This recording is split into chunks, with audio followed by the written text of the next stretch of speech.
이 문재인 정부의 실패 때문에 우리 국민들이 절망에 빠져 있습니다.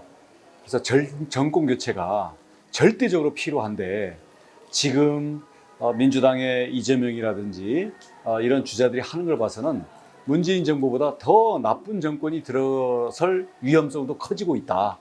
그래서 우리 야권에서는 대통령에 도전할 준비가 되어 있는 모든 사람들이 최선을 다해서 치열한 경쟁을 통해서 거기서 가장 정권 교체의 본선 경쟁력이 높은 사람이 대통령 후보로 나가야 되겠다라고 생각합니다. 거기에 저도 한 사람으로서 최선을 다해서 제가 그동안 쌓아왔던 경험, 그리고 국가의 비전, 그리고 행정을 하면서 가졌던 정권 교체의 여러 가지 비전들에 대해서 우리 정권 교체의 내용을 좀 더 풍부하게 하고 저 자신이 준비된 것을 국민들에게 평가받아서 정권 교체의 중심이 되고자 합니다. 그동안 제주도를 아름다운 핫플레이스로 만드는 데 집중하고 있었기 때문에 중앙 정치에서는 상대적으로 집중 조명을 덜 받았거든요. 그러면서 문재인 정부와 대립하고 있는 분들이라든지 지난번 대통령 선거에 나갔던 분들이 상대적으로 국민들의 인지도가 높은데 이제 판이 깔리면 저의 준비되어 있는 도덕성과 토론 실력 그리고 국가 운영에 준비된 그 운영 능력을 국민들에게 내보임으로써 정당한 평가를 받아서 국민들이 저를 선택할 수 있을 거라고 확신합니다. 찬바람이 불면 원희룡이 뜹니다. 지도자는 언어를 통해서 하나는 국가 운영에 대한 비전과 정책을 내보여야 되고요. 또 하나는 자기의 품격과 인간성을 보여줘야 됩니다. 그런 면에서는 막말이라든지 쌍욕 이런 걸 통해 가지고 인간성의 바닥을 드러내는 사람들에 대해서는 국민들이 평가를 통해서 저절로 걸러질 거라고 봅니다. 근데 참 지금 한심한 거는 인간성 바닥을 이미 보인 사람들이 야, 저 사람을 시키면 뭔가 세상을 그래도 좀 바꿔놓지 않겠나라는 또 정반대의 그런 기대들을 받고 있다는 것 때문에 나라가 더 위험하다고 생각하죠. 그걸 반드시 저지하겠습니다. 이준석 대표가 젊고 참신한 그런 기대주로서 당대표까지 기적적인 당선이 됐잖아요. 그래서 그 점은 우리 국민의힘에 대해서 새로운 변화의 분위기를 만들고 특히 젊은 세대와 소통할 수 있다는 점에서 매우 소중하다고 생각합니다. 하지만 당대표라는 것은 단순히 젊은 분위기를 이끈다라는 게 당대표의 역할이 아니라 당대표는 당의 다양한 세력들을 아우르고 다양한 의견과 어려움이 왔을 때 이것을 하나로 묶어내는 최후의 보루 역할을 해야 되거든요. 근데 그 점에 대해서는 워낙 경험과 충분한 그에 대한 인식 없이 하다 보니까 지금 시행착오를 겪고 있는 거라고 봅니다.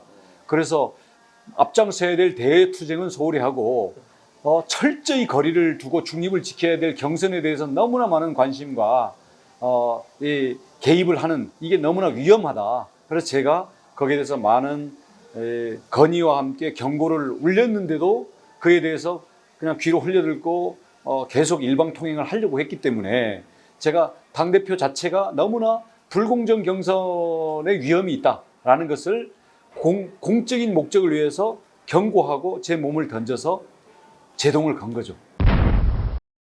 저는 이준석 대표를 누구보다도 그 가능성과 당에 할 수 있는 역할을 빨리 알아보고 지지를 했던 사람이고 당대표가 된 다음에도 혹시 젊기 때문에 닥칠 수 있는 어려움에 대해서 나는 도와주려고 했고 계속 조언을 해주려고 했던 입장인데 막상 경선 관리에 들어가서는 공정 경선이라는 것에서 이탈할 뿐만 아니라 공정 경선이라는 것을 훼손시킬, 깨뜨릴 위험이 있었기 때문에 궤도를 벗어났기 때문에 내가 강하게 제동을 걸어서 본 궤도로 들어오도록 한 거고요.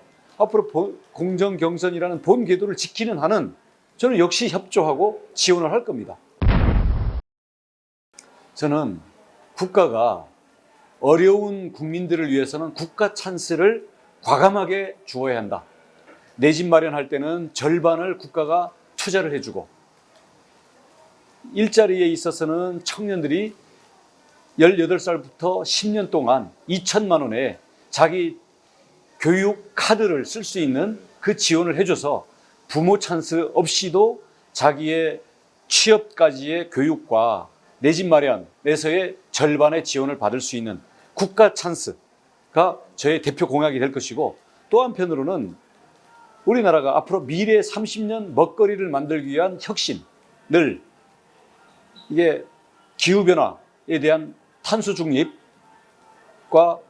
인공지능 디지털, 그리고 대구 경북을 비롯한 지방의 혁신 성장, 그리고 이를 위한 규제 철폐, 이런 것들을 가지고 혁신 성장을 통한 미래 30년 먹거리를 만드는 국가의 성장 전략, 이것을 현실성 있게 제가 제시를 할 겁니다. 다시 말씀드리면 국가 찬스를 통한 기회의 확대, 그리고 혁신 성장을 통한 대한민국의 제도약을 위한 성장, 이게 저의 핵심이고요. 그러면 박정희 대통령의 경부고속도로를 통한 산업화, 김영삼, 김대중 대통령의 초고속 통신망을 통한 정보화와 반도체 산업, 그 뒤를 이은 기후변화와 인공지능에 대응한 미래 30년 먹거리를 이끄는 성장과 기회의 대통령, 그게 바로 원희룡이 될 것입니다.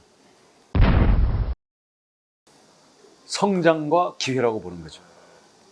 성장은 혁신성장, 기회는 국가 찬스를 통한 출발선을 다시 세울 수 있는 기회의 공정, 그렇습니다. 다른 사람은 평가하고 싶은 마음이 없고요.